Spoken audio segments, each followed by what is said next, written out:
Hey guys, Joe from Cincinnati here, and if you're watching this, there's probably a good chance that you watch the deck tech for Crab Unicorn, or you just know how the deck runs. It's not rocket science. It's been around for a while, and people are aware of it. I never, as far as I know, maybe I did. I don't know. I don't think I ever did like a video describing exactly what's in the deck, why I put it in there, and everything like that. And then this is in the restricted list meta, so it's different from my other videos because I no longer have a charge. My opponents no longer have charge. My opponents no longer really have fury or other stuff. It's on the restricted list. So it's a different meta. It's a different game in a way, and I wanted to test. So what better way to test than play against some really good players, playing some really good decks. Noman is a good player, good Scorpion player. This is shortly after the restricted list came out, so we're both kind of experimenting with cards. I think so.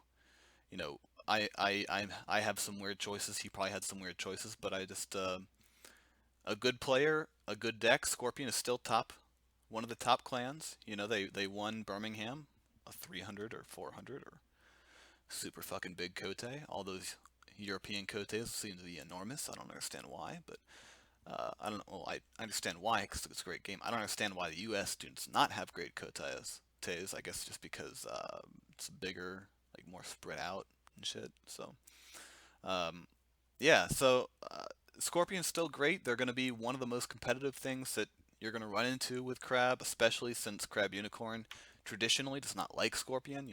Fate Worse Than Death is really rough uh, to ruin your towers and everything like that. So let's dive in. Let's see what goes on. Um, Obviously, starting with Rally to the Cause, as is tradition. And I see two Satoshis, a Crisis Breaker, and an Iron Mine. So, Satoshi's actually a pretty fucking good turn one buy most of the time. But against Scorpion, I'm not convinced. I think that I discard it. And then I get a Crisis Breaker and a Mia Satoshi. Or a Mia Mystic. Yeah. So the Mia Mystic's not doing anything in this game. In the deck tech, I talk about it as my 6th Imperial, because you just need a couple more stops. Um, I discard Assassination because it's probably going to get canceled early game, and I don't really need to lose 3 on it versus Scorpion right out of the gate. It's not something I need to do. It's not the plan. So I just play a Crisis Breaker with 3 Fate because you don't want to get a Fate Worse Than Death Void ringed to go down and lose a guy in one round, so you just do 3 Fate now. That's the new thing. And you can see here I have a Seal the Crab in this deck. This is when I was experimenting with Seal the Crab. Right now, that's probably a route, or maybe it might be a Finger of Jade in today's version. But at this point, it's Seal the Crab. It works fine because I have a Crisis Breaker, so that's pretty cool. I put the Spyglass on Crisis Breaker because I want cards. And he passed, so I actually, might actually get to draw a card off the Spyglass, which is a novel concept. Checking what's under my Iron Mine because, people love attacking into Iron Mines. It's like their most favoritist thing to do. So I'm just trying to decide, like, do I pass my conflict and wait for his attack? Oh shit, that's him. I'm so stupid. I'm an idiot. Shut up, Joe. Anyway, yeah, he passed his conflict. He's a Scorpion, slow burn in it. Scorpions love that slow burn. Um, so I passed my conflict, and now I can declare. I can declare shit. So Crisis Breaker. Honestly, it doesn't super matter. I I could see myself going for like a multitude of things here. I end up going Military Earth for 3. Do I? No. Maybe I do Void. Yeah, so I just was like, hey, I'm gonna clear off that character. And I run to Pilgrimage, which is just annoying. And he defends. Which is a thing you can do, you know. When I attack, you can defend. That's allowed in this game. So he defends with 2. I'm winning, but not breaking because it's Pilgrimage. And then he plays Tattered Missive. Now, I don't know really if he was trolling when he added this card to his deck. I don't know. But it kind of worked out for him in this case. because he gets to look at the top 5 cards of his deck. He gets a 4 shame. So it's like, oh, damn it. So what he's going to do is he's going to bow my guy with 4. He's going to, well, first he's going to do this, I suppose. First he's going to court games my guy, and then I just seal the crab to force him to play the 4 shame. And now, because his dude is bowed, and I'm not losing the conflict, I can't ready the Crisis Breaker. I think he even calls it like sick Crisis Break, anti-Crisis Breaker tech. So I can't trigger the Crisis Breaker because I'm not technically losing. So I just have to pass, and there's no winner. It just goes back to the pool. It's a bummer, but it's the way things go. Tattered Missive at Secret Anti-Crisis Breaker tech. Look it up. He plays a Tattooed Wonder, so he's playing Dragon Splash, which I'm kind of glad because I wanted to see what Dragon Splash looked like without Fury. Like, is it good? Is it not good? And he says he should have done 0. I don't know. I assume he's attacking the Iron Mine, and look at that, he's attacking the Iron Mine. Shocking. And he does Earth, which, you know, he says never punished. I'm assuming he's talking about, like, you know, attacking a crab in political. I don't know. So I play an Iuchi Wayfinder in the conflict. And then I forget to click on it. I just want to check what else he's got over here. So that's Sacred Cache. Middle left is Sacred Cache. So it's like, I know where I'm not going. And then I just box to go to 2. He puts on a fan. But I have a fan too. So I play a fan. So I'm winning 3-4.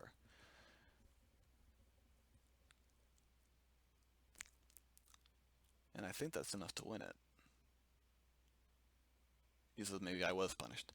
So he passes, I pass, so I get to trigger the Earth Ring on defense, because Defend the Wall is so great, and I get a Fate to boot. So that worked out pretty damn well for me, if I don't say so myself.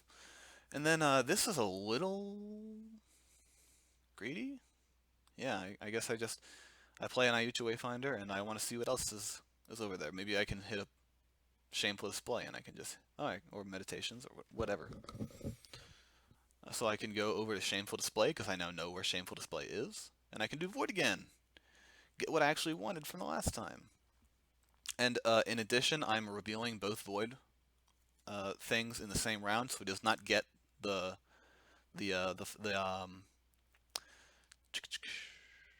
Seeker Fate. So you can only trigger Seeker Void once per round, right? So by revealing both his Void rings in the same round, it actually is working out pretty good for me, because now he's not going to get any additional Fate from Seeker Void, because I've revealed both of his provinces that do that are that thing. Mia Mystic and Crisis Breaker, like I said in my deck tech, 1 Crisis Breaker is good, 2 Crisis Breakers not necessary. So I just get rid of a Crisis Breaker. I still have this guy with 2 Fate. He's probably going to stick around pretty well. He says he's playing sloppy. Oh, he missed box. But, you know, we're practicing here. You know, I don't want to practice against sloppy play. So, I think I just offer him the honor. Like, yeah, I just offer him the honor. Like, in a real game, like, this wasn't a game for like any stakes. It was a practice game. We were both trying to figure out what we're doing in the restricted meta.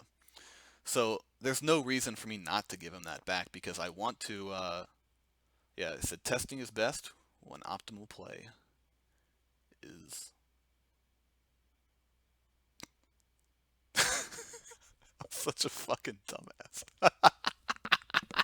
Is occurring. Okay, Joe. Dumbass. Yeah, so he plays Miyako, and let's see, I have 6 Fate here. I could play the Witch Hunter, and I think I'm pondering it. He says, "Why do you play me then? That sounds suboptimal." He has 2 favorable grounds, so I just buy the Shurisuki instead. I could have bought the guy there, but I'd want to put at least 2 Fate on it, and then I'd have no Fate, and then that doesn't feel right. So I just played the cheaper guy that gives me 3 Fate to play with in the conflict phase. I just think it's a better option overall. And I bid 5 again because I'm playing against Scorpion, and that's what you do against Scorpion, is you bid 5.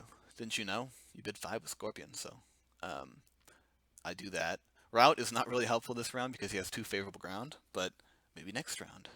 Who's to say? Who's to say?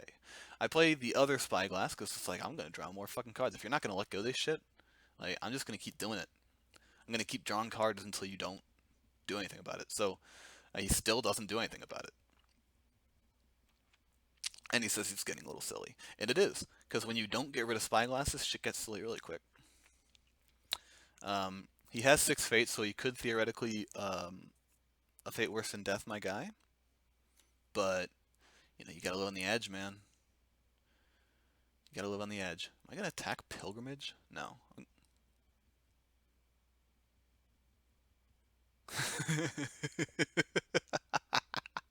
I attack Shameful because he has nothing that's really worth anything. And it's like, if you want to dishonor my Kaio Envoy, go right ahead. Like, if that's how you want to do things. I draw a Mountain Does Not Fall in a Bonsai, so those are going to do pretty good work. He defends with Miyako. If he honors Miyako, that's fine with me. I don't really care all that much. He says, by the way, did you... Okay, here's where he mentions the sweet, tattered, missive anti-crisis breaker tech, where he bowed his courtier with tattered missive, found a card, he found for shame, and then he dishonored my guy and then for shamed him so that it was a 0-0 and I couldn't ready my guy because I wasn't losing. So that was clever. It was a really good play by him, honestly. I don't know if it's like a good play necessarily, but it's an interesting play.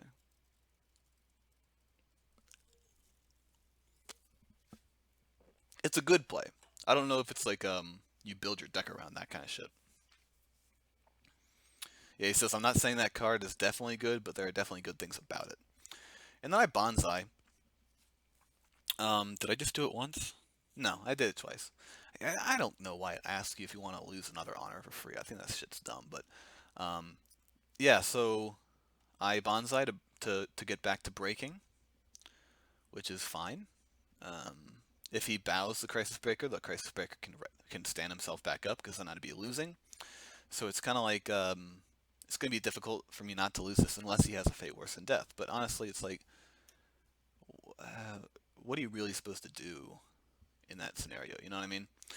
Like, if they have a Fate worse than death, they fucking have a Fate worse than death. I don't really know what to tell you. You just have to be aware that it's going to hit you at some point, and you just have to deal with it. So anyway, I win the Earth Ring. Then he assassinates my Shrewd Yasuki, which is super rude. Like, totally unnecessary. I was going to use that guy and shit.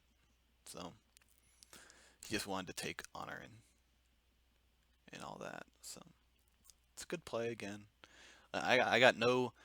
I'm not disrespecting at all. That's a great fucking play. I just bummer that I couldn't use my Shrewd Yasuki when he had 2 holdings out. But I get... he says, I believe it's well known I like assassinating things. I get a Keeper, which I love Keepers. I think they're one of the best cards in the entire game. I know that sounds like an exaggeration, but I honestly don't think it is. And then, what's he going to do here? He's got 6 Fate. I mean, you'd think that he's going to do something with it. Of course, he didn't have a great flop, but he could have played Hooray. Although it wouldn't have been great. He bought Miyako, so you'd assume that he has characters in his hand. Otherwise, just to blank 3-2 for the turn. And spending 5 Fate on a blank 3-2 does not seem like a good use of your Fate. So you have to assume that he had a conflict card in his hand, or he was anticipating having a conflict character in his hand to play at some point. So he's doing Political Fire here, 6 strength. I mean, defend the wall. Sure, I think I just defend with that little fucker. I could stack more fans on him if I wanted to. I have all 3 of my fans. Of course, don't play all 3 of the fans on one character, because it's restricted. Good players don't do that, didn't you know? I honestly think I do it in this game. If I remember correctly. I think I fucking do it. because I'm a fucking idiot. But yeah, don't play 3 fans on the same character because they're restricted. You can only have 2.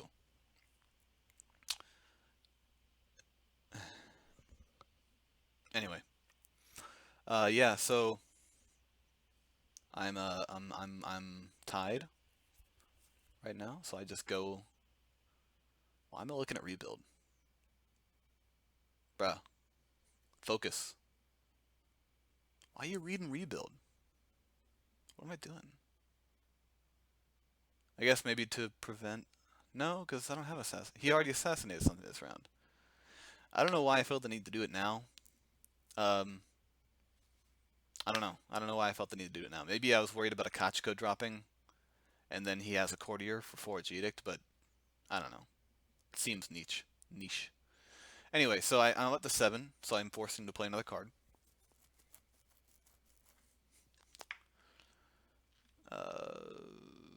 And then he plays Kachko. So it's like, oh, okay, well, I guess I lose this conflict. You know? I think I just dishonor this guy.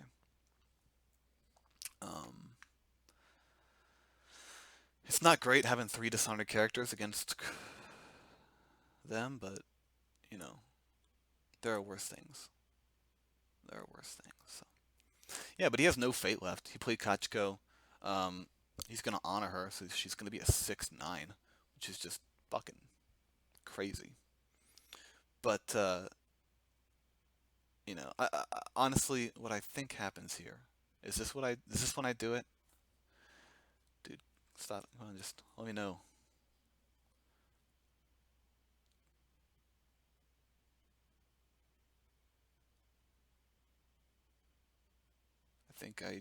Do I click on that card? Honestly, I don't think I didn't attach it because I knew about, I was thinking about restricted. I think I just didn't attach it because I wasn't thinking about, I wasn't thinking about winning the conflict. Like I wasn't winning the conflict if I did that. And then he sends home, Miyako. You know, he needs someone to defend, presumably, or attack. I am surprised he gave up the break, because breaking is how you win the game, unless you're dishonoring them, and I'm not close to dishonor, so uh, you know. And then I think that this is when he sends me home for the break, right?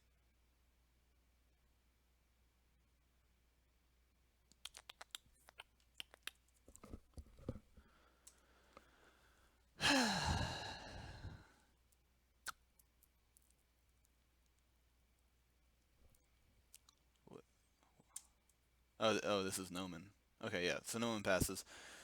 I'm surprised that he did not send my guy home to get the unopposed. You know what I mean? Now this is a weird thing that Spies at Court does. It like highlights 2 cards. I guess it wants you to choose the order in which you discard them. I don't think that that's right. I mean, it's supposed to be 2 random cards. You shouldn't choose the order of the cards that you discard, but okay.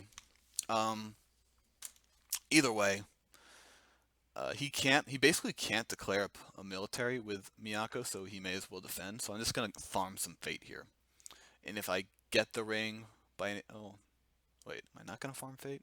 Do I think I have a chance to win this shit? I find that hard to believe, Joe. I'm not buying it. He's gonna defend. No, I'm not buying it. I'm not buying it. Yeah, you're a dumbass. And then I run a meditation switch. Why? I guess it was better than Sacred Cash. And then he defends, as is tradition. And then I honor my guy to go up to, what, 4 to his 3. I don't know. I think I should have farmed fate there. But he lets it happen. He's sad-faced. Yeah. Or just remove fate from Kachika. That way, she's, I could potentially water ring her next round. You never know. And then he can't declare anything. He doesn't have any fate. He doesn't have any characters. That is one thing that people say about Crisis Breaker is, you know, they can just not declare conflicts. So it's like, Okay, but then they're not declaring conflicts. If they're not declaring conflicts, they're not advancing their win condition. So it's annoying when you don't get your Watch Commander triggers, but what are you gonna do? You know, that's somehow that's just how the cookie crumbles. So I'm gonna keep the Witch Hunter because I have 3 extra fate I can afford to buy her, and I have a couple characters that are going away that I can kind of recycle once they're used. And then I draw another Kai Envoy, which is great. So Kai Envoy and Steadfast Witch Hunter are kind of like best bros, best buddies. She's technically not a bro. She best mates, let's say. Um, so he's going to buy the little shitter, and then I buy Witch Hunter with 3 fate because that's what you do in this meta. When people are I bid 3. I just wanted to recover a little bit of honor in case I needed to assassinate. I figured he was going to bid 5 because that's what Scorpions do. They bid 5. And then like when I bid 3, if he bids 5, our hand parity was going to remain the same. So that's something I do a lot when I'm looking at bids. Is I'm looking at like how many cards do I have in my hand? Okay, I have 10. I have like 7 cards in my hand. He has 5. So if he bids 5, he's at 10. If I bid 3, I'm at 10. It's kind of like the same thing, right? So hola. Why are you defending with the Wayfinder, buddy? Hey, Sly Knight's here. Um, yeah, I defend with 2 so that he can't just outright break the province. He has to actually do something about it to break. And I re-honor my Crisis Breaker, dishonor his guy, and then he sends home the Aichi Wayfinder. So now I'm winning. No, I'm losing 6-4. What do I do? I just put a Watch Commander on. So now if he actually wants to do something about it, he has to commit more cards. So he court games my guy. Now at this point, let's see here. Pause. I was like, I bet that motherfucker's got a Force Shame. Like I got to do something about that. So I was thinking I was preventing the Force Shame, so I just play a court games. I think I was like strongly considering court gamesing him, um, and like dishonoring him. But I was like, I don't want to get Force Shame down. So I'm just going to court games myself. But then he has to play away the Scorpion. I'm like, well, shit. Now I know that he's gonna Force Shame me, and I can't do anything about it. I was thinking about routing Kachiko home. If I think I have enough. Yeah, I have a fine katana, so I had enough. But I was just like, fuck it. I just said, fuck it. Like, I'll just let him break it. Like, it's not a big deal. And then I can swim me, which was a bummer. If I'd bid 5, then you know, he wouldn't have been able to do that. But I didn't. I bid 3 because I needed some honor back. But more importantly, he had to spend what he did like 3 cards. He did Way the Scorpion. He did I Can Swim, and he did Court Games. Yeah, so he spent 3 cards. He spent 3 cards to dishonor me, and he lost an honor for each of those cards. So he's down to 2 honor now. So he's in the danger zone at this point. And I say, yeah, I didn't think of that. I was thinking for shame. So that's just me being an amateur, me being a punk, falling from. You can swim, Joe, I guess. So I'm bummed because that means I'm giving up a break. I don't want to do that. I don't want to give up a break. Technically, this should have been my second break because there was no reason for him not to use Kachiko to send home that Wayfinder last round. It was his 6 to. Oh, I guess so. Oh, never mind. The Wayfinder was 6 too, right? Because it was 1 plus the 2 fans plus box. So he was 6. So, okay, well, it's good to know he didn't mess that up then. So at this point, what I'm thinking is like he's got 4 fate. He spent exactly the amount to have 4 fate left. So odds are he's got a fate worse than death. Like, he's running 3 of them, presumably. He's drawn 20 cards. There's no way he doesn't have one. So I was going into the conflict thinking like, okay, where do I want to attack? I could attack Pilgrimage, I could attack, you know, Sacred Cash, and if I hit Sacred Cash, then I fucking know that he's going to what am I trying to say here? I know that he would just go find the Fate Worse than Death if he didn't already have it. So I thought that Meditations was the safest, and in addition, I knew that he would want to Meditations me before he had Fate Worse than Death me, because then he could do a Void Ring to remove the 3 Fate. So I was trying to see, like, you know, I want an action, and I'll show, like, we'll talk about what that action that I want is after we watch this play. So I do a military air conflict. I collect 2 Fate.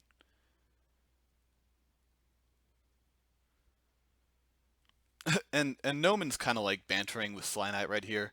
Sly Knight's predicting the Fate Worse than Death too, which is obvious, and then Noman's is like, nah, nobody plays that card. So Noman's like essentially admitting that he has it in his hand, which I expected him to. So I do an air ring, I get 2 Fate, which is critical, by the way. And like I thought, he meditationed him before he did anything else, because he's about to Fate Worse than Death him. So I put Watch Commander on the on that fucker, and I'll tell you why. Because if he does Fate Worse than Death this guy home, then that means that the Watch Commander remains in the conflict, so that he'd be at 1 honor, and then he has these 2 guys, and they both have 1 military strength. I have this rout, and I have this assassination. This guy's skirmisher is a Bushi, so putting the Watch Commander on him makes him 2 strength. That means he can now rout either one of these guys home. And he can't Forge Edict it, because if he Forged Edicts into the Watch Commander, he would lose if he did the Fate Worse than Death first. You picking up what I'm laying down? So that was my strategy. I put the Watch Commander on the skirmisher because I knew that he was going to Fate Worse than Death the Witch Hunter, and I just needed to keep that Watch Commander in the conflict. He said, oh, that's... this line, it's like, oh, that's a tough one. What do I do now? Oh, yeah, then I assassinate the guy with the Fate on it. Because, like, of course. And then I route home the Noman guy. And then Noman's like, 5 exclamation marks. Nice.